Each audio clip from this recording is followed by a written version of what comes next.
бір екі түрлі пікір бар қазақтың мінезі туралы. Бірінші пікірді айтайық, пессимистік пікір.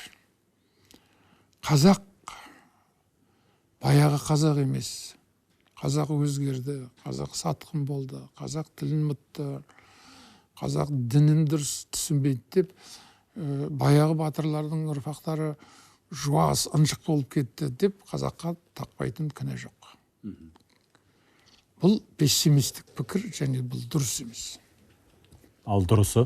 Дұрысы реалистік пікір ғой. Біздің ішімізде ынжықтар да бар, жуастар да бар. Ақшасын шетелде ұстап, мына жерде мен қазақпын деп даурығып жүргендер де бар. Қазақ тілін бір-екі сөз айтса мен қазақпын деп шын мәнісінде қазақ еместер бар. Сонымен бірге біздің қазақтың өзінің алтын өзегі ол бұзылған жоқ. Ол қазақ бар. Алтын өзегі деп нені айтып отырсыз? Ол негізі бұзылмаған. Негізі қазақы патриот.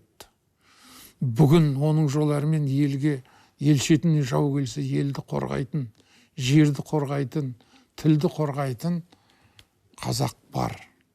Сондықтан әрине бір топ космополиттерді көріп, қазақтар космополит болып кетті деп айтуға болмайды. Бір топ әлгінде ынжықтарды көріп, қазақ осылай деп айтуға болмайды.